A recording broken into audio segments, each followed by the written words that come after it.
Indonesia के इन दो islands के बीच एक ऐसी इनविजिबल और मिस्टीरियस लाइन है जिसे कोई मछली, परिंदा या जानवर क्रॉस नहीं कर सकता। ये लाइन बाली और लॉम्बोक आइलैंड्स के बीच से शुरू होती है और मोले आइलैंड्स के एंड तक जाती है। वैसे तो ये लाइन किसी रेडार या सोनार में नज़र नहीं आती, मगर इस लाइन की वेस्टर्न साइड पर जो एनिमल्स, बर्ड्स और फिश हैं, वो ईस्टर्न साइड के एनिमल्स से टोटली डिफरेंट हैं। हालांकि इन दोनों आइलैंड्स के बीच सिर्फ 35 किलोमीटर का डिस्टेंस है, मगर अगर आप बाली से लॉम्बोक चले जाएं तो पूरा एनवायरनमेंट ही बदल जाता है। जो परिंदे और जानवर बाली पर हैं वो ये लाइन क्रॉस करके लॉम्बोक नहीं जाते, और लॉम्बोक वाले एनिमल्स और बर्ड्स इधर नहीं आते। और सिर्फ यही नहीं, बल्कि नीचे समुद्र में जो मछलियां हैं वो भी इस लाइन को क्रॉस नहीं करती। तो ये दो आइलैंड्स जैसे दो टोटली डिफरेंट वर्ल्ड्स हैं जिन्हें किसी मिस्टीरियस पावर ने डिवाइड किया हुआ है। और एक ऐसी इनविजिबल लाइन है इन आइलैंड्स के बीच जिसे सिवाय इंसानों के और कोई क्रॉस नहीं कर सकता। इस लाइन को कहते हैं वॉलिस लाइन, और ये आज से करीबन 150 साल पहले अल्फ्रेड रसल वॉलिस नाम के एक ब्रिटिश एक्सप्लोरर ने डिस्कवर की थी। आप में से जिन लोगों ने स्कूल में बायोलॉजी पढ़ी है वो रसल वॉलिस को नेचुरल सिलेक्शन के कॉन्सेप्ट की वजह से ज़रूर जानते होंगे। अब अल्फ्रेड रसल की भी बड़ी ही इंटरेस्टिंग स्टोरी है। वो 1823 में इंग्लैंड के एक गरीब घर में पैदा हुआ। वॉलिस के फादर एक कार्टोग्राफर थे, मतलब वो मैप्स बनाते थे, और इसलिए वो डिफरेंट जगहों पर ट्रेवल भी करते थे। वॉलिस को पढ़ने लिखने का बहुत शौक था, मगर गरीबी की वजह से बहुत छोटी उम्र में ही उसे अपनी एजुकेशन छोड़ के अपने फादर के बिजनेस में आना पड़ा। और उसकी लाइफ का यही डिसीजन एक दिन पूरी दुनिया में उसे मशहूर करने वाला था। अपने फादर के साथ डिफरेंट जगहों पर ट्रैवल करके वॉलिस को ज्योग्राफी और वाइल्ड लाइफ में बहुत ज़्यादा इंटरेस्ट हो चुका था। वो जिस भी नई जगह जाता वहाँ के कुछ पेड़ पौधे और इंसेक्ट्स अपने साथ ले आता। इसी शौक में 1854 में वॉलिस अपने चंद साथियों के साथ इन मोले आइलैंड्स के सफ़र पर निकला। वो पहले इधर सिंगापुर आया, फिर यहाँ से इंडोनेशिया गया और अच्छी तरह घूमा, और फिर आखिर में वो यहाँ बाली आइलैंड आया। वॉलिस को बाली और उसकी वाइल्ड लाइफ बहुत पसंद आई। वो वहाँ के एनिमल्स और प्लांट्स को डिटेल में एग्जामिन करने लगा। उसे वहाँ बहुत से टाइगर्स, डायनासोर्स, एलिफेंट्स और बहुत से परिंदे जैसे वुडपेकर और पैरेट्स वगैरह नजर आए। वो जो कुछ देख रहा था उसे अपनी डायरी में नोट करता गया। फिर उसने अपनी बोट पकड़ी और 35 किलोमीटर दूर लॉम्बोक आइलैंड्स में चला गया। लेकिन यहाँ पर पहुंचकर वो बिल्कुल हैरान रह गया। यहाँ पर टोटली डिफरेंट जानवर और परिंदे थे। यहाँ पर कोमोडो ड्रैगन, कैंगारूस, वालास और बहुत से ऐसे जानवर और परिंदे थे जो सिंगापुर, इंडोनेशिया या बाली में नहीं थे। वॉलिस और उसके साथी बहुत हैरान थे कि ऐसा क्यों है। इसी दौरान वॉलिस को मलेरिया हो गया और उसे एक कमरे में इसी आइलैंड पर रुकना पड़ा।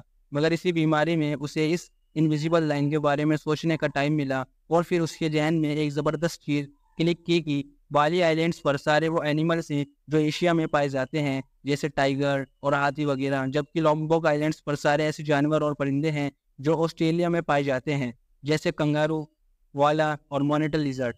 वॉलिस ने फिर यहाँ पर यह थ्योरी प्रपोज की कि आज से कई लाख साल पहले एशिया और ऑस्ट्रेलिया आपस में कनेक्टेड होंगे। मगर वक्त के साथ साथ जैसे जैसे बर्फ पिघलती गई और समुद्रों का पानी बढ़ता गया, वैसे वैसे ऑस्ट्रेलिया और एशिया एक दूसरे से दूर होते गए, और नतीजतन बीच में समुद्र आ गया और ऐसे आइलैंड्स बन गए। जो जानवर उन वेस्टर्न साइड पर थे वो बाली और बाकी एशिया में रह गए, और ईस्टर्न साइड वाले इधर लॉम्बोक और ऑस्ट्रेलिया में ही रह गए। अब क्योंकि बीच में समुद्र था तो टाइगर, एलिफेंट या कंगारूस जैसे जानवरों के लिए समुद्र को तैर कर क्रॉस करने दूसरी तरफ जाना इम्पॉसिबल था। तो एक मिस्ट्री तो सॉल्व हो गई। अब दूसरी मिस्ट्री ये थी कि परिंदे लाइन क्रॉस क्यों नहीं करते। लॉम्बोक से बाली और बाली से लॉम्बोक कोई परिंदा क्यों नहीं आता। वॉलिस ने जब बाली और लॉम्बोक आइलैंड्स पर पाए जाने वाले बर्ड्स पर दोबारा गौर किया तो उसे इस सवाल का जवाब भी मिल गया।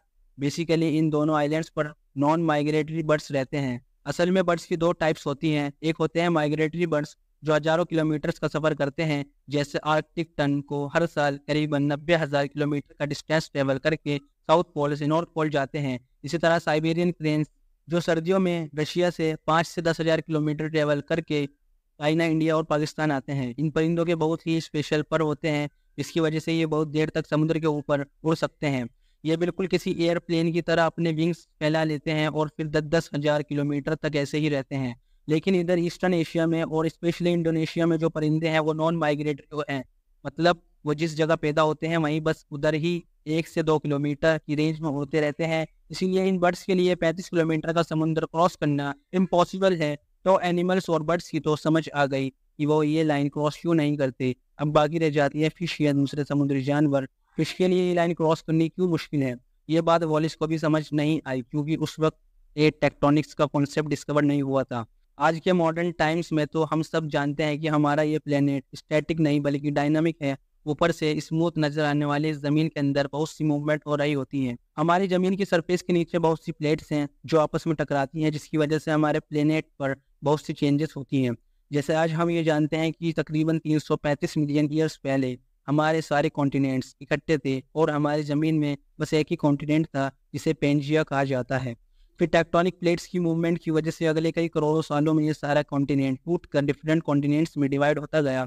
जैसे 45 मिलियन ईयर्स पहले आज जिसे हम इंडियन सब कॉन्टिनेंट कहते हैं वो ऑस्ट्रेलिया का हिस्सा था, और टेक्टोनिक प्लेट्स की वजह से वो यहाँ से टूट कर ऊपर यूरेशियन प्लेट से जाकर मिल गया। इस टकराव के नतीजे में दोनों प्लेट्स की ज़मीन ऊपर उठकर फोल्ड हो गई और दुनिया की सबसे बड़ी माउंटेन रेंज वजूद में आई, जिसे आज हम हिमालयाज कहते हैं।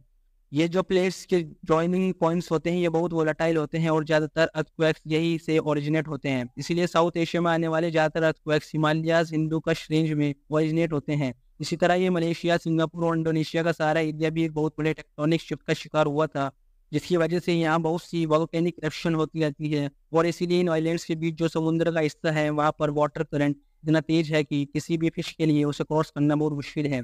इसीलिए सिर्फ 35 किलोमीटर दूर होने के बावजूद ये कोमोडो ट्रैकर्स तैर कर बाली आइलैंड्स तक नहीं जा सकते और ना उधर से कोई फिश इस आइलैंड तक आ सकती है। तो ये टेक्टोनिक प्लेट शिफ्ट की सबसे बड़ी वजह है इस इनविजिबल लाइन की। वो कि ये थ्योरी वॉलिस की डेथ के बहुत साल बाद आई थी, मगर देखा जाए तो उसका 150 साल पहले निकाला गया कंक्लूजन बिल्कुल ठीक था।